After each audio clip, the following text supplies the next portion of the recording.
예, 오늘 현장에 사람들이 좀 계셔가지고 마스크를 쓰고 설교하도록 하겠습니다. 솔로몬의 왕국이 무너질 거라고, 또 솔로몬이 몰락할 거라고 누가 예상할 수 있겠습니까? 어마어마한 이 그리고 군사력, 힘이 있었지 않습니까? 그리고 외교력도 굉장히 뛰어났습니다. 그 당대 대국인 이집트의 보호를 받을 정도로 외교력도 굉장히 뛰어난 그런 왕이었습니다. 아마 그 누구도 솔로몬의 몰락을 예견하는 사람은 아무도 없었을 것입니다. 오늘날 뭐 애플이 망할 거다 이거하고 똑같은 얘기 아니겠습니까? 애플이 망한다고 믿는 사람이 아무도 없듯이, 삼성이 망할 거라고 믿는 사람이 아무도 없듯이, 솔로몬의 삶도 영원토록 그렇게 부귀와 영화를 누리면서 이어질 거라고 생각했습니다.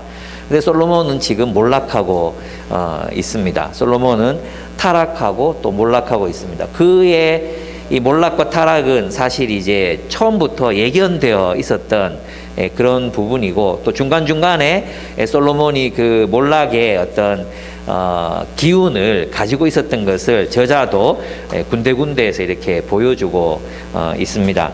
특별히 이제 솔로몬이 그 잘못했던 부분 중에 하나가 바로 이집트 공주와 결혼한 것이었고, 또 이집트 공주를 위해서 왕궁과 비슷한 크기의 왕궁을 또 지어 주거든요. 그러니까 솔로몬은 굉장히 그 이집트를 하나님보다 더 처음부터 의지했습니다. 근데 이집트 공주에게 왕궁을 지어주면 그 안에서 그냥 조신하게 사는 게 아니라 그 이 공주를 호위하는 수많은 신하들, 그리고 뭐 아시겠지만 종교, 이집트의 신들, 이런 신들이 함께 이스라엘에 들어오게 되는 거죠.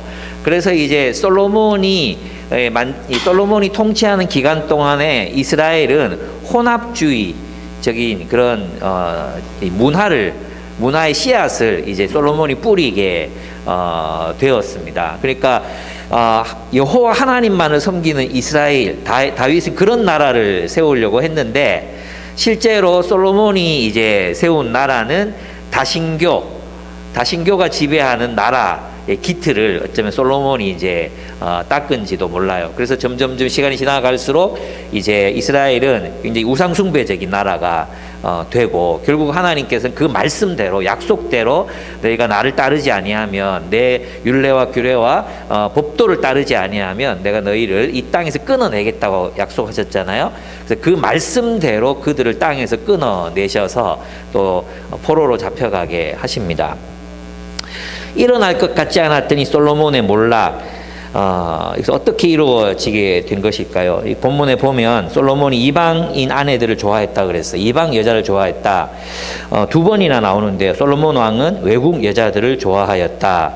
그래서 이집트 바로의 딸 말고도 모압 사람, 암몬 사람, 에돔 사람, 시돈 사람, 헷 사람에게서 많은 여자를 후궁으로 맞아들였다 그랬어요.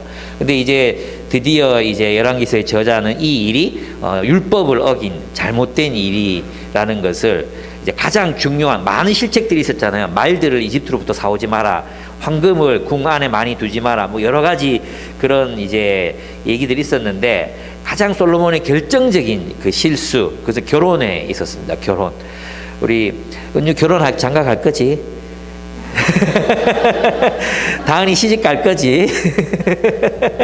우리 다 시집 가고 장가 갈 건데, 이미 결혼하신 분들은 정말 감사하게도 여러분들이 다 신앙이 좋으신 분들하고 결혼해서 이제 하나님 나라 세워가고 있는데, 사실 우리의 신앙을 가장 이제 영향을 미치는 게 바로 배우자입니다. 배우자. 그래서 우리 자녀들이 어떻게든 어릴 때부터 믿는 사람, 신앙 좋은 사람 만나서 결혼해서 이제 행복하게 잘 살아갈 수 있도록 가르치는 것 정말 중요하고요. 또 웬만하면 우리 안에서 해결될 수 있도록 그렇게 잘 가르치고 잘 훈련시켜서 그런 게 참 중요하다고 저는 생각합니다. 솔로몬은 외국 여자들 좋아했어요. 그래서 여기는 보면 이제 두 가지 의미가 있잖아요. 한 가지 의미는 뭐냐면 외교력을 강화한다는 면이 있어요. 분명히 그 이집트 공주를 아내로 맞아들였을 때는 이집트의 보호를 받겠다, 이런 어떤 의도가 분명히 있었던 것 같아요. 그런데 여기 다른 이방 여자들인 경우에는 분명히 공주도 있었지만 아닌 사람들도 많았던 것 같아요. 그것은 솔로몬의 어떤 탐욕, 솔로몬의 그 탐욕에서부터 비롯된 것이라고 할 수 있습니다. 근데 솔로몬이 이걸 가질 수 있는 세상적인 기준으로 보면 이것을 이런 많은 아내를 이방 아내를 가질 수 있는 어떤 가져도 되는 사람이잖아요. 세상적인 상식으로 보면 하나님 나라의 법으로는 안 되지만 그죠? 이런 게 있어요. 뭐냐 하면 우리가 좋아하는 게 쉽게 우리를 타락시킨다는 것입니다. 우리가 좋아해요. 우리가 좋아해서 하는 거예요. 근데 끝도 없이 추구하는 거죠. 끝도 없이. 한계를 모르고 하나님이 정해주신 그 범위가 있잖아요. 그 범위가 있는데 그 끝도 없이 가다 보면 그것이 우리로 하여금 우상 숭배가 될 때가 정말로 많습니다. 음악 좋아하는 사람들이 이제 오디오 음향기기 앰프 보면 미치잖아요. 앰프, 진공관 앰프 이런 거 보면 막 돌잖아요. 저도 약간 그렇거든요. 근데 저는 저를 알기 때문에 딱 그치거든요. 그래서 생일 때 24만 원짜리 이제 그 와이파이로 이제 블루투스로 되는 거 그거 하나 사고 말았는데 소망숲 리더들이 저희 집에 왔거든요. 그래서 이거 소리 좋다고 소망숲 리더들이 막 얘기를 하는 거예요. 그래서 그래 이거 사서 사 이랬거든요. 근데 얼마냐고 물어보더라고. 24만 원 주고 샀어 이러니까 24만 원 주고 샀는데 그런데 이제 내가 느낀 게 뭐였냐 하면 이 사람들한테 블루투스 스피커는 사실 3만 원짜리 5만 원짜리 컴퓨터에 달아 쓰는 거잖아요. 이 사람들이 쓰는 거에 비하면 이거는 10배인 거야. 근데 내가 어느 목사님 댁에 놀러 갔는데 1,000만 원짜리 진공관 램프가 있더라고요. 근데 그분한테 이게 문제가 안 돼 또. 제가 그걸 보면서 저는 시험 들었거든요. 이게 목사가 이런 거 써도 되나? 뭐 이런 시험이 들었거든요. 그렇습니다. 저는 제 24만 원짜리 그 블루투스 앰프가 그래도 적당한 선이다. 그리고 아주 굉장히 검소한 수준이다. 뭐 이렇게 생각해요. 그래서 여기서 그쳐야 되는 거죠. 제가 만약에 할 수 있어. 내게 돈이 있어. 내게 돈이 있고 또 뭐 할 수 있는 능력이 있고 뭐 별로 죄같이 느껴지지도 않아. 근데 그 끝도 없이 추구하면 어떻게 되겠습니까? 그게 바로 죄라는 것입니다. 우리가 할 수 있다고 내가 좋아하는 거라고 내 취향이라고 끝까지 가면 죄가 됩니다. 예. 그래서 여러분 그것을 여러분이 잘 분별하셔서 내가 좋아하는 것 이게 뭐 결혼이 꼭 이 솔로몬이 취미하고 연결시키는 약간 무리가 있긴 하지만 그가 외국 여자들을 좋아했다. 이건 분명히 솔로몬의 취향을 말해주는 거죠. 취향. 그런 의미에서 우리의 취향도 끝없이 추구하면 그것은 분명히 범죄가 될 수 있습니다. 한때 또 막 IBF의 그 커피 이게 또 난리였거든요. 막 커피 생두 뽑고 뭐 그리고 기계 사 모으고 막 이것도 끝도 없이 갈 수 있어요. 적당한 선에서 멈춰야지 끝도 없이 갈 수 있거든요. 뭐든지 그래요. 뭐 LP판 뭐 이런 거 있잖아. 하여튼 뭐 이런 게 굉장히 많습니다. 뭐 집에 뭐 가방 같은 거 뭐 있잖아요. 예, 몰래 농안에 처박아 놓고 안 쓰면서 계속 사놓는 거 이런 거 그거 다 죄입니다, 여러분. 그렇게 되면 안 되는 거죠. 그래서 이제 팀 켈러가 그런 얘기를 했는데 내가 만든 신인가 그 책에서 사실 이제 우리 인간의 마음은 우상 제조의 원상이다 그랬어요. 우상 제조를 위한 원상. 모든 게 우상이 될 수 있다 이렇게 얘기했어요. 모든 게 우상이 될 수 있다. 그래서 그런 부분에서 한번 여러분 생각해 보셨으면 좋겠습니다. 어쨌든 솔로몬은 자기가 좋아했던 외국 여자들 두 가지가 있는데 이 본문은 외국 여자들을 좋아하였다가 2번이나 더 반복되거든요. 그런 걸 보면 이것은 솔로몬이 좋아했던 그것이 솔로몬의 올무가 되었다는 것을 이제 우리들에게 보여줍니다. 솔로몬은 동맹을 통해서 국가의 안정과 풍요로움을 보장받으려고 했고, 그래서 결혼이라는 정략 결혼이라는 것을 도구로 사용을 했습니다. 그리고 또 하나 자기가 좋아하는 탐욕을 이루기 위해 욕망을 이루기 위해서 이제 외국 여자들과 또 많은 결혼 관계를 맺었습니다. 바로 그것이 솔로몬이 우상 숭배에 빠지게 하는 원인이 되었습니다. 그 솔로몬이 이제 따라갔던 우상들을 보면 그가 무엇을 원했는지를 알 수 있어요. 솔로몬이 따라갔다 이렇게 얘기했거든요. 그 다윗의 길을 따르지 않고 우상의 길을 따라갔다 이렇게 얘기했던 것은 그 종교가 가르치는 대로 살았다 이런 뜻이에요. 그냥 예배를 드리고 제사를 드렸다는 게 아니라 그 종교들을 따랐다는 것입니다. 거기서 보면 시돈 사람의 여신 아스타롯이 나옵니다. 아스타롯. 이 아스타롯은 그 풍요의 여신입니다. 그래서 근동 지방에서 바알과 함께 가장 많이 섬겼던 그 왕, 그 신이 이제 아스타롯이라는 신입니다. 옛날에는 이 아스타롯과 뭐 또 다른 신이 이제 헷갈렸었는데, 근데 이 아스타롯이 독립적인 신이라는 것이 이제 최근에 밝혀졌습니다. 풍요와 다산의 여신. 이 여신은 주로 아이를 안고 있습니다. 아이를 안고 젖을 먹이고 있는 그런 형상으로 나타납니다. 이게 이제 그리스 로마로 가가지고는 완전히 많은 유방이 달린 그런 신상으로 이제 바뀌기도 합니다. 이게 뭡니까? 그 솔로몬은 무엇을 추구했습니까? 풍요로움. 자신의 풍요로움이 계속 지속되기를 원했기 때문에 그 번영을 위해서 누구를 섬깁니까? 하나님 버리고 아스타롯을 섬깁니다. 하나님께서 자신을 부요케 하셨다는 사실 까먹습니다. 그리고 더 부요해지기 위해서 아스타롯을 섬기는 거죠. 그렇지 않겠습니까? 오늘날에 또 이럴 수 있습니다. 사실 처음에 이 솔로몬이 이방 여인들과 결혼한 것은 이스라엘을 지키기 위해서였어요. 그죠? 이스라엘을 외적의 침입으로부터 지키기 위해서. 처음에 솔로몬이 이제 금을 모아들였던 것은 이스라엘을 부요한 나라로 만들기 위해서였습니다. 처음 솔로몬이 말들을 키우고 기병을 양성한 것은 이스라엘을 보호하기 위해서였을 것입니다. 그죠? 근데 어떻게 됩니까? 결국은 그 수단이 목적을 삼켜버립니다.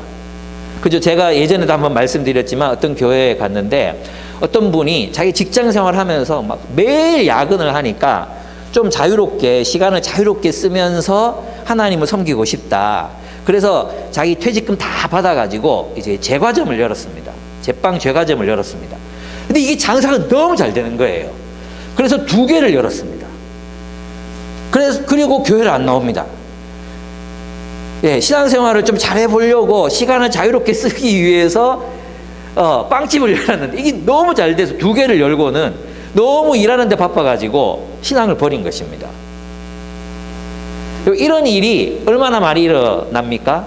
오늘날에는 아스타롯 이 여신이 어떤 모습으로 우리에게 나타납니까? 수익률. 이게 얼마의 수익률?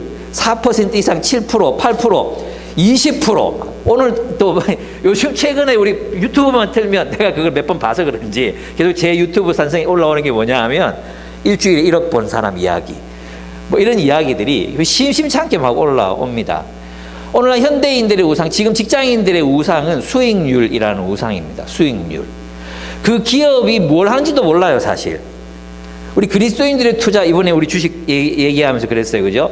그리스도 ESG, 뭐 환경이라든지 또는 사회적인 영향력이라든지 지배구조라든지 이걸 이제 평가해서 1급 투자자들이 투자하기 시작했잖아요. 그런데 우리는 아직도 어떤 기업이 좋은 기업이고 저는 이제 만약에 제가 주식을 한다면 이런 기업, 예를 들어 환경 문제 있잖아요. 환경 문제.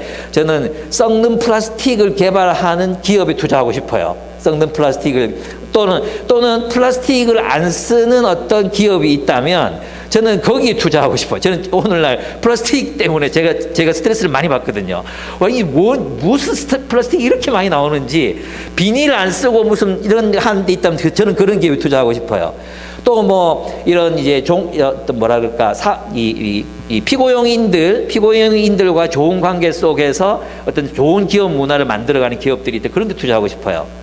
그러니까 그리스도인들의 투자는 그런 의미에서 보면 수익률보다는 진짜 어떤 좋은 기업, 선한 기업에 투자하는 게 맞잖아요.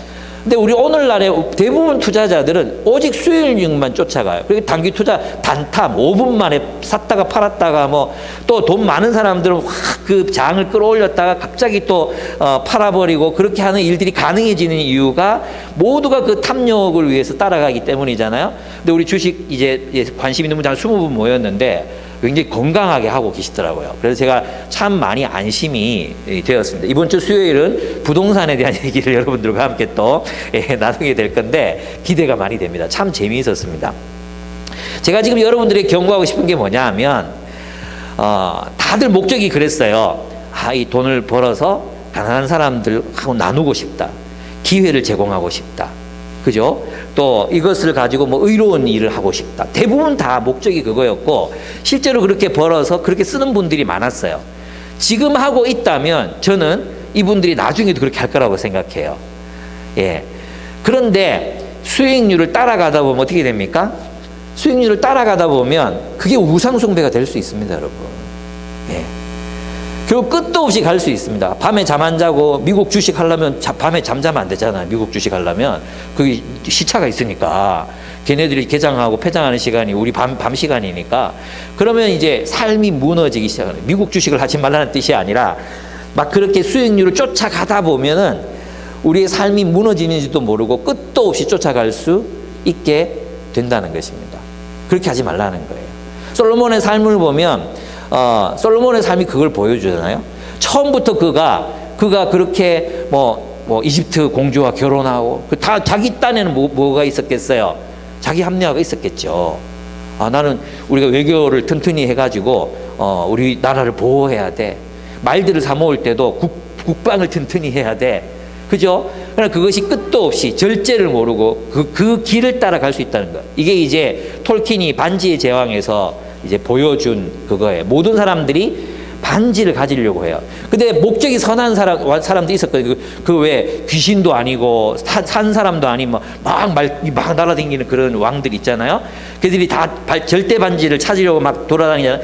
그 왕들 중에는 의로운 왕이 있어서 정의를 시행하고 싶은데 그 정의를 절대 반지를 통해서 시행하려고 절대 반지의 노예가 되는 거죠. 좋은 일인데 뭐예요? 그 좋은 일을 이루기 위해서 사실은 뭘 하게 됩니까? 우리 자신을 거기 온통 갈아 넣어야 되는, 그것만을 해야 되는, 그걸 쫓아가지 않으면 안 되는, 수단이 목적을 잠식해버리는, 수단이 목적을 지배해버리는 그런 일들이 얼마나 많이 일어나는지 모릅니다. 예, 많은 사람들이 가난한 사람을 위해서 돈을 번다고 말하면서 돈만 벌고 있습니다. 많은 사람들이 가정의 행복을 위해서 일한다고 말하면서 일만 하고 있습니다. 그런 일들이 일어난다는 것입니다. 이것이 저는 아스타롯을 섬긴 이제 솔로몬의 동기였고, 또 그것이 보여주는 삶이었다고 생각해요. 두 번째 섬긴 게 뭐냐 하면, 여기 보면 두 번 나오는데요. 밀곰이라는 신이 나오고 몰렉이라는 신이 나오잖아요. 이 신은 어떤 신이냐 하면 송아지 머리를 한 신이에요. 이 신은 이 양팔을 앞쪽으로 이렇게 뻗고 있습니다. 여기에 유아 아기들을 올려놓을 수 있는 크기만큼 이렇게 벌려놨어요. 그리고 이것은 이제 그 금속으로 아마 노수로 만들었지 싶은데, 노수로 만들어서 불을 떼요. 불을 떼면은 벌겋게 달아오르잖아요.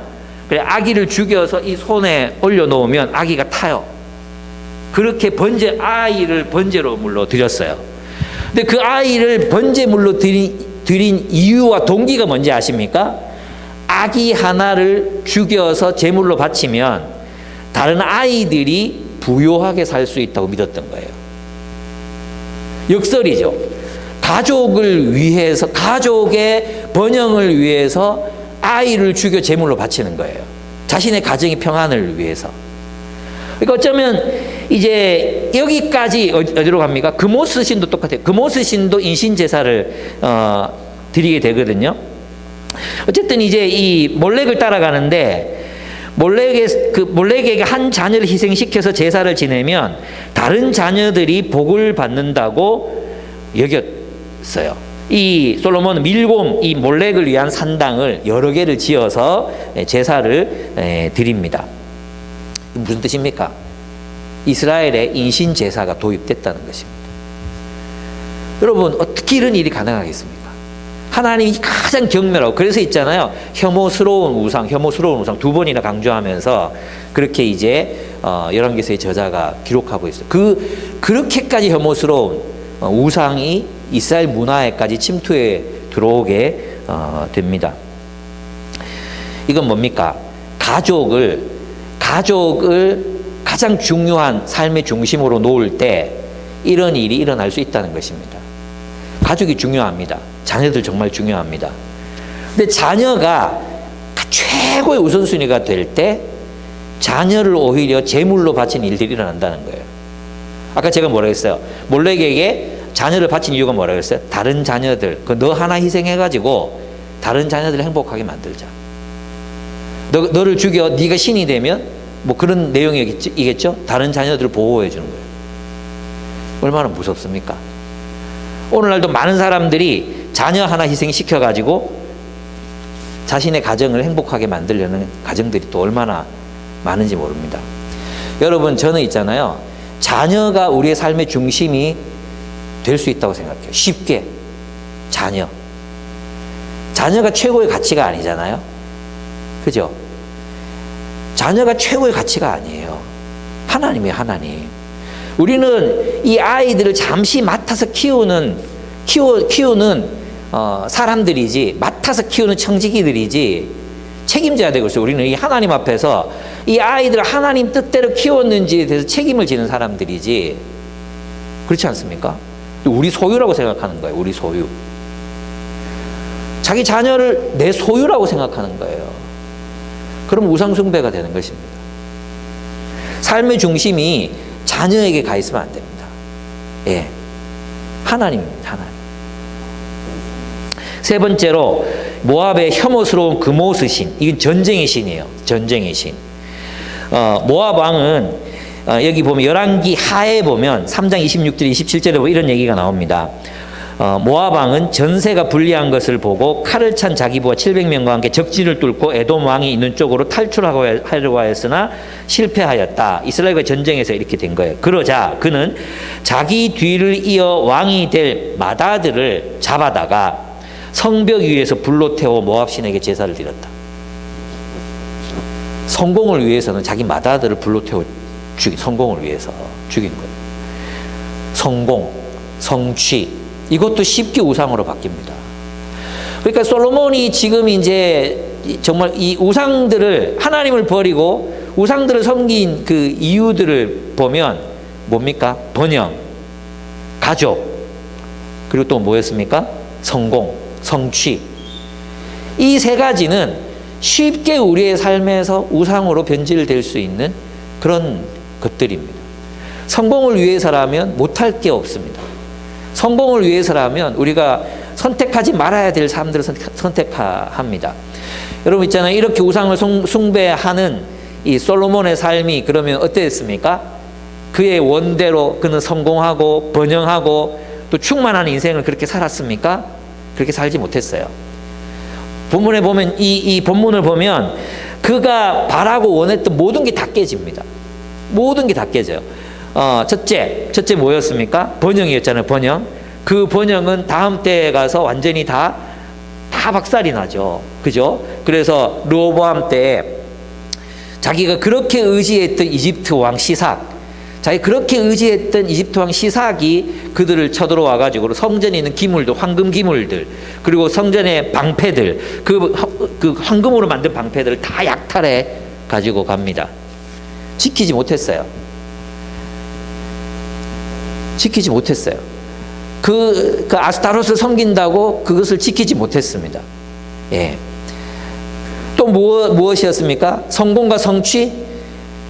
그는 아주 강대한 나라를 세우려고 했지만 다음 때에 가서 여로보암과 르호보암으로 북이스라엘 남유다로 완전히 나라가 박살이 나고 맙니다. 그리고 솔로몬의 자녀 때 그들은 실패를 경험하잖아요. 그죠? 전쟁에 패배하고 약탈을 경험하게 됩니다. 그것도 지켜주지 못했어요.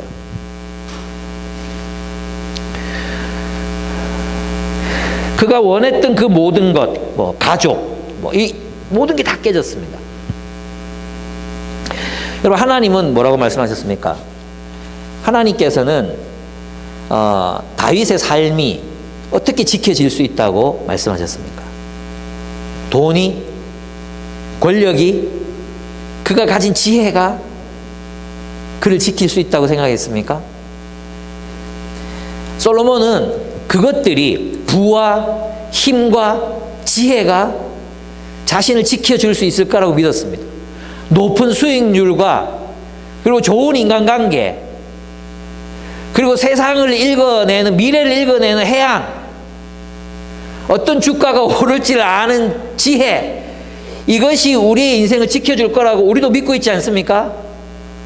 그렇다면 우리도 우상숭배자가 되는 것입니다. 하나님은 다윗에게 뭐라고 말씀하셨습니까? 내 율례와 법도와 규례를 따라라. 그럼 내가 너를 지켜주겠다고 말씀하셨어요. 우리를 지키는 것은, 우리를 안전하게 하는 것은 하나님의 말씀을 따라 사는 삶이라는 것입니다. 예수님께서도 동일하게 말씀하셨습니다. 뭐라고 말씀하셨습니까? 그러므로 내 말을 듣고 그대로 행하는 사람은 반석 위에다 자기 집을 지은 슬기로운 사람과 같다고 할 것이다. 비가 내리고 홍수가 나고 바람이 불어서 그 집이 들이쳤지만 무너지지 않았다. 그 집을 반석 위에 세웠기 때문이다. 그러나 나의 이 말을 듣고서도 그대로 행하지 않는 사람은 모래 위에 자기 집을 지은 어리석은 사람과도 같다고 할 것이다. 비가 내리고 홍수가 나고 바람이 불어서 그 집에 들이치니 무너졌다. 그리고 그 무너짐이 엄청났다. 예수님의 이 말씀은 솔로몬에게 그대로 대입할 수 있는 그런 말씀이었습니다. 우리는 지난 시간에도 말씀드렸지만 우리는 자꾸 착각을 합니다. 우리의 노후, 우리의 든든한 노후를 어떤 우리의 수익률, 돈 또는 세상을 읽는 힘, 권력 이런 것들이 우리를 안전하게 지켜줄 거라고 생각하지만 실제로는 뭐예요? 하나님의 말씀을 따라 살면 이것들을 얻는 방법들을 주님이 가르쳐 주십니다. 이게 필요 없다는 얘기가 아니에요. 하나님 말씀하시는 건 뭐냐 하면 네가 내 율례와 법도와 규례를 따라 살면 이 모든 것을 너희에게 더하실 것이라는 것입니다. 먼저 그 나라와 그 의를 구하면, 주님의 말씀을 따라 살면 하나님께서 그들에게 필요한 것을 공급해 주시겠다는 것입니다. 그게 뭡니까? 그게 어쩌면 번영이요, 세상을 살아갈 만한 지혜요, 또 우리에게 필요한 힘, 이것이 하나님 안에 있다는 것이죠. 하나님 안에. 근데 하나님을 버리고 세상을 따라가면 그것이 우리를 안전하게 지켜줄 것 같지만 지켜주지 못한다는 거예요.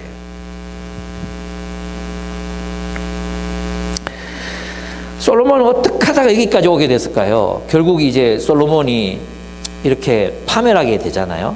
근데 여기 보면 이제 하나님께서 솔로몬의 대적들을 일으키시기 전에 이제 경고하시잖아요.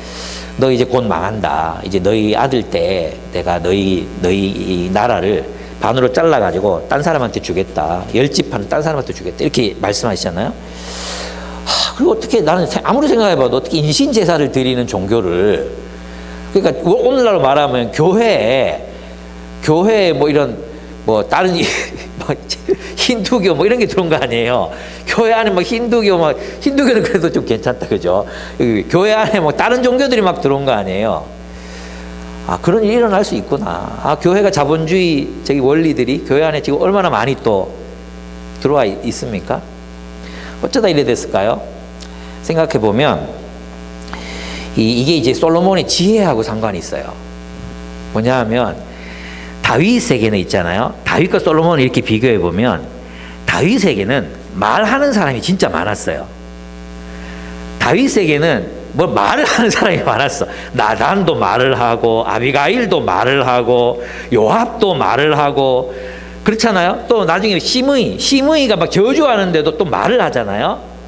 그러니까 다윗은 주변에 다윗에게 말해줄 사람이 많았어요. 요나단, 특별히 요나단 있잖아. 이런 사람들이 말을 합니다. 들어요.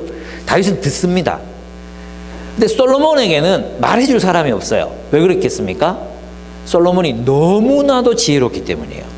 누가 감히 솔로몬에게 조언이랍시고 당신 이렇게 생각하면 안 됩니다라고 누가 감히 얘기하겠습니까? 그러니까 솔로몬 주변에는 아무도 없어요. 솔로몬에게 말하는 사람이 아무도 없어요. 선지자도 없어요. 정말 중요한 게 뭐냐 하면 솔로몬 주변에는 예언자가 없어요. 예언자가. 솔로몬의 삶에 말해주는 사람이 없는 거예요. 이게 저주예요, 여러분. 고립. 신앙 공동체로부터 고립되는 거죠. 여러분의 삶에 누군가가 말하지 않을 때 그때 우리의 삶이 몰락하기 시작하는 것입니다. 여러분 있잖아요. 제가 예전에 읽었던 책인데 유명한 책인데 제목을 잊어버렸는데 카리스마적인 리더가 위험한 이유. 그 GE라고 아시죠? GE, 제너럴 일렉트로닉, 그 에디슨이 세웠던 그 기업 있잖아요. 이걸 잭 웰치가 다 말아먹는데 그 왜 말아먹습니까? 말아먹는 이유가 뭐냐면 이 웰치가 어마어마하게 카리스마적인 사람이거든요. 그러니까 이 리더의 존재는 기업의 위험성을 볼 수 없게 만들어요. 왜냐하면 이 리더의 카리스마는 이 기업이 영원할 거라는 착각, 그리고 저 리더만 따른다면, 저 리더만 우리 기업에 있어준다면 절대 망하지 않을 거라는 그 착각을 공동체들에게 심어주거든요. 그래서 실제로 카리스마적인 리더십이 오래 가지 못한다는 거예요. 그 기업, 카리스마적 리더십으로 끌고 갔던 기업들이 이제 결국 망한다는 것입니다. 여러분, 이것처럼 굉장히 중요한 역사적인 어떤 통찰이라고 생각해요. 여러분, 우리에게는 있잖아요. 주변에 늘 하나님의 말씀을 따라 살아가는 사람들이 주변에 있어야 합니다. 그리고 계속해서 우리는 들어야 합니다. 우리 주변에 그런 사람들이 사라지는 것은 불행입니다. 그래서 여러분, 이것을 우리가 기억해야 됩니다. 그래서 여러분 있잖아요. 솔로몬은 친구가 누가 있냐 하면 누가 친구예요? 외국 여자들밖에 없는 거야. 지금 솔로몬에게 말해주는 사람이 누구밖에 없어? 이방 여인들밖에 없는 거예요. 솔로몬이 늙어서 유일한 친구가 이방 여자들, 이방 아내들밖에 없는 거예요. 이것도 누구 책임이에요? 솔로몬 책임이에요. 솔로몬 책임. 그 자기 주변에 누구로 채울 것이냐로 결정을 해야 되잖아요. 근데 누구로 채웠어요? 이방 여인들. 자신의 욕망을 채워주는 이방 여인들로만 채워놓은 거예요. 그녀의 이야기들에만 귀를 기울인 것입니다. 어떻게 됐습니까? 솔로몬은 망합니다. 여러분, 지금 여러분 주변에 여러분들은 누구를 여러분들 주변에 한 사람씩 두고 계십니까? 요즘에는 하도 주식 얘기 많이 하니까 좋은 주식 사 모으는 거, 그게 우리의 어떤 인생의 되게 행복을 위한 열쇠인 것 같잖아요. 저는 정말로 더 중요한 게 있다고 생각해요. 뭐냐 하면 사람을 모으는 거예요. 사람을.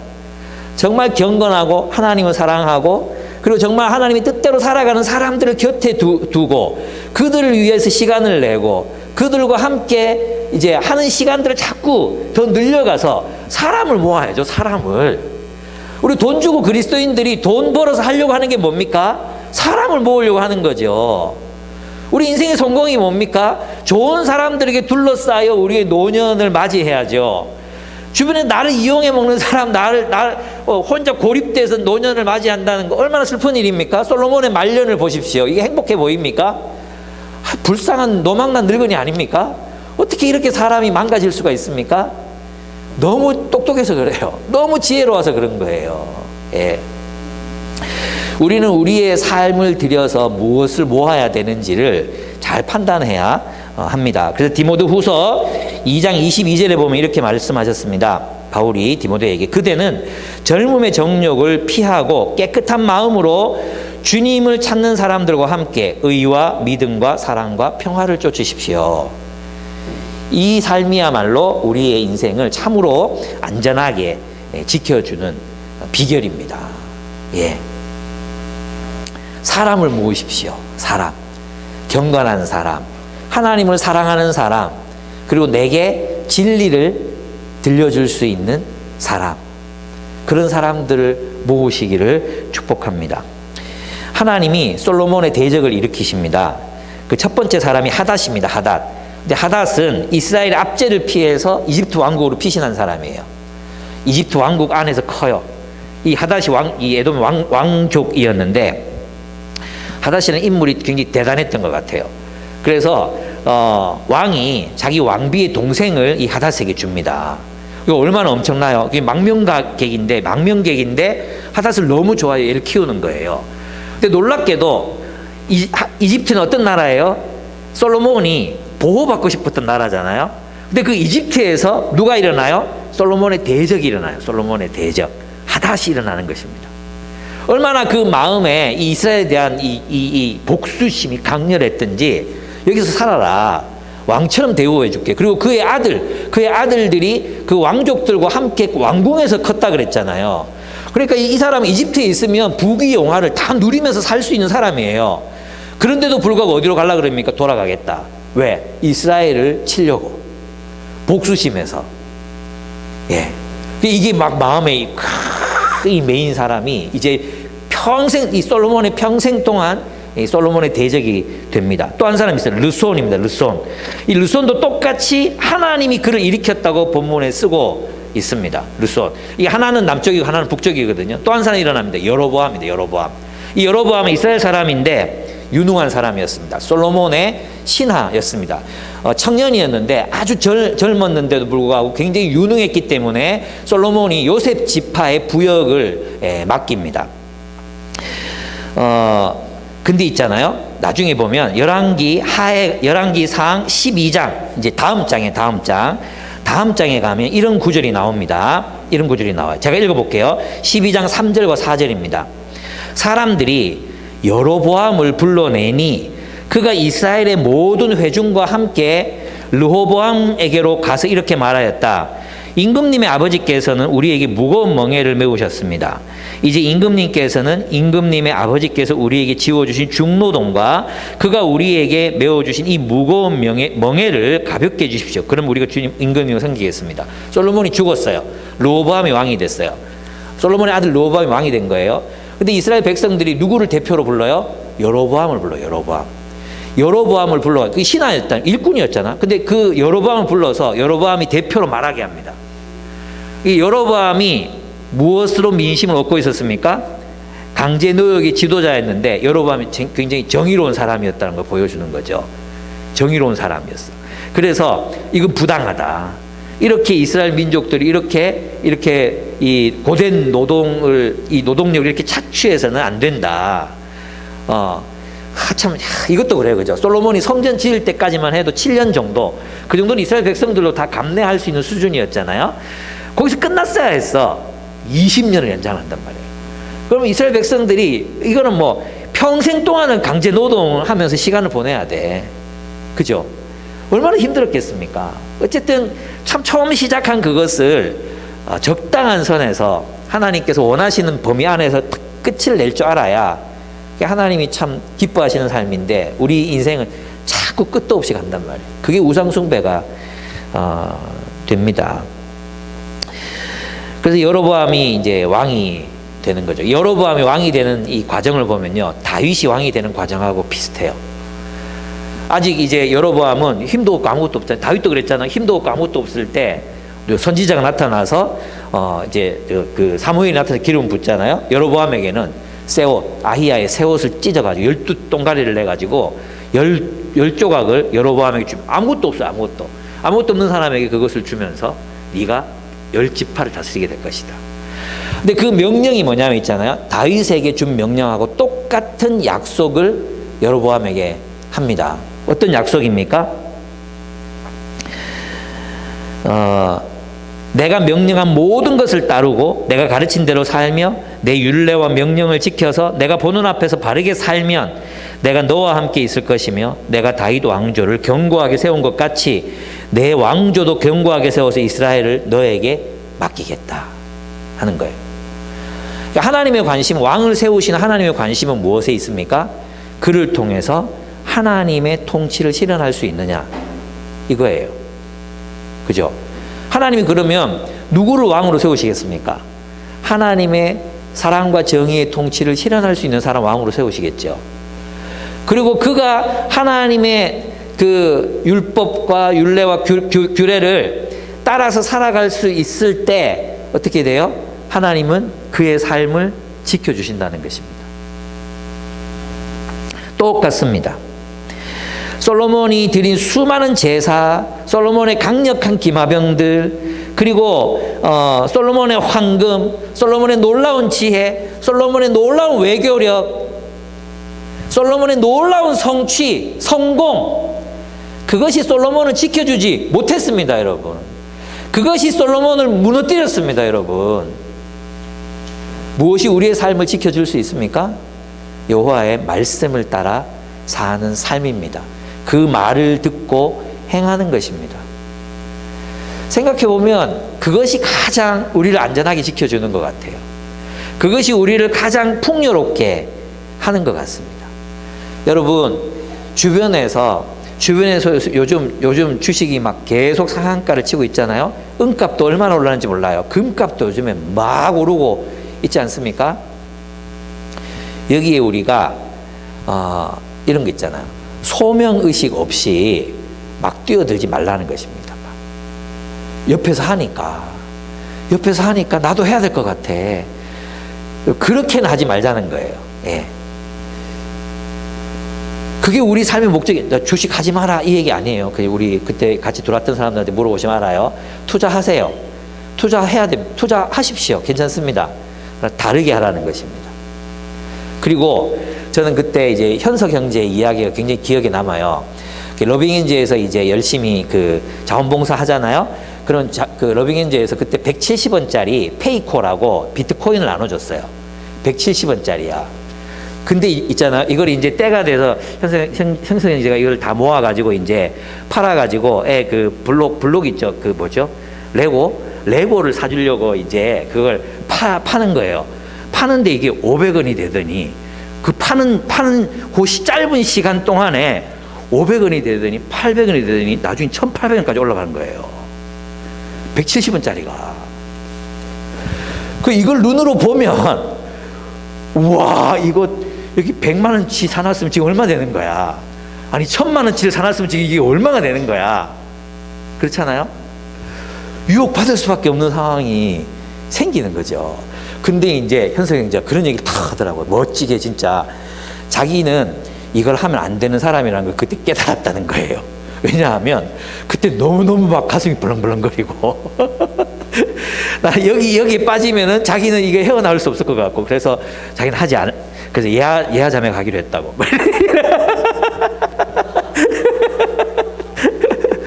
요즘 막 주변에서 난리요, 난리. 와, 그죠? 이럴 때 우리가 우리 자신을 잘 알 필요가 있다고 생각해요. 그리고 또 하나 뭐예요? 소명. 그것이 나의 소명과 어떻게 연결되는가. 끊임없이 생각해야 돼. 그것이 나의 소명과 어떻게 연결되어서 우리가 선택하는가. 예, 목적이 없다면 우리 그냥 막 분위기 따라 편성하게 되는 거잖아요. 그건 하나님 뜻이 아닌 것 같아요. 그렇습니다. 다시 한번 읽어드리겠습니다. 그러므로 내 말을 듣고 그대로 행하는 사람은 반석 위에다 자기 집을 지은 슬기로운 사람과 같다고 할 것이다. 비가 내리고 홍수가 나고 바람이 불어서 그 집에 들이쳤지만 무너지지 않았다. 여러분, 우리의 집을 세우고 우리의 삶을 세우고 우리의 기업을 세우고 우리가 하는 일을 세우는 근원적인 길이 어디에 있습니까? 주님이 하신 그 말씀을 듣고 행하는 데 있습니다. 그의 말씀을 듣고 행할 때 우리의 삶이 든든하게 섭니다. 반석 위에 세운 집처럼 든든하게 서게 됩니다. 여러분, 혹시라도 우리가 우상숭배 유혹에 빠져서 이런 번영의 어떤 유혹, 성취의 유혹, 또 가족, 자녀라는 그런 유혹 빠져서 그것이 우리 우상이 되고 있지는 않은지 우리 자신의 삶을 한번 이렇게 돌아봤으면 좋겠습니다. 우리의 삶은 쉽게 우상숭배에 빠집니다. 그 우상숭배적 삶에서 우리를 지킬 수 있는 유일한 방법은 다윗이 했던 것처럼 날마다 주야로 주의 말씀을 묵상하는 것입니다. 주야로. 그래, 내가 어느 길로 가고 있나 알 수 있잖아요. 내가 지금 금호수의 길을 걷고 있는지, 몰렉의 길을 걷고 있는지, 다윗의 길, 하나님의 길을 걷고 있는지를 계속해서 우리가 말씀을 통해 돌아보지 않으면 누구도 장담할 수 없어요. 누구도 장담할 수 없어요. 우리 이렇게 생각하잖아요.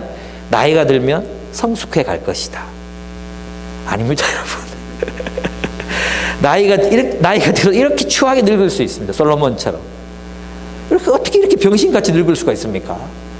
정말 너무 안타깝지 않습니까? 근데 우리가 솔로몬만 이런 게 아니라는 거 알잖아요. 우리가 나이가 든다고 저절로 성숙해지는 게 아닙니다. 예. 정말 멋진 사람들로 우리가 함께 늙어가기를 축복합니다. 네, 함께 기도하겠습니다. 우리 자신의 삶을 한번 이렇게 또 돌아보았으면 좋겠습니다.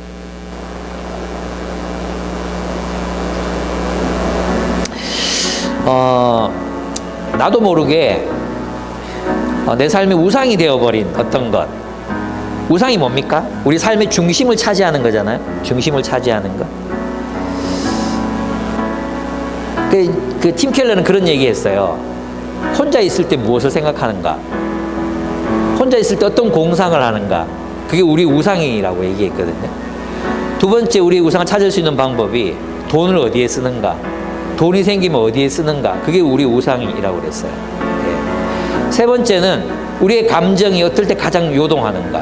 무엇을 빼앗겼을 때 가장 힘들어하고 막 무너질 듯이 어려운가? 이 세 가지를 관찰해 보면 자기의 우상을 찾을 수 있다고 말했습니다. 나도 모르게 우상이 되어버린 어떤 것, 우상이 지금 여러분 저는 우상 숭배자 아닌 것 같아요. 그런데 우상이 되어가고 있는 어떤 것 저한테는 있었거든요. 예. 그게 여러분에게는 무엇입니까? 성공입니까? 성취입니까? 남보다 더 잘하는 것입니까? 많은 수익률입니까? 인기입니까? 무엇이든 하나님이 나의 중심이 아니라 이미 내 삶의 중심을 파고 들어와서 그 중심이 되고 있는 그 무엇, 그것이 무엇인지 돌아보면서 하나님, 내가 이것을 몰아냅니다. 내 삶에서 이것을 쫓아냅니다. 당신이 나의 중심이 되어 주십시오. 당신의 말씀이 나의 중심에 있기를 원합니다. 이렇게 한번 고백하면서 함께 기도드렸으면 좋겠습니다. 기도하시겠습니다.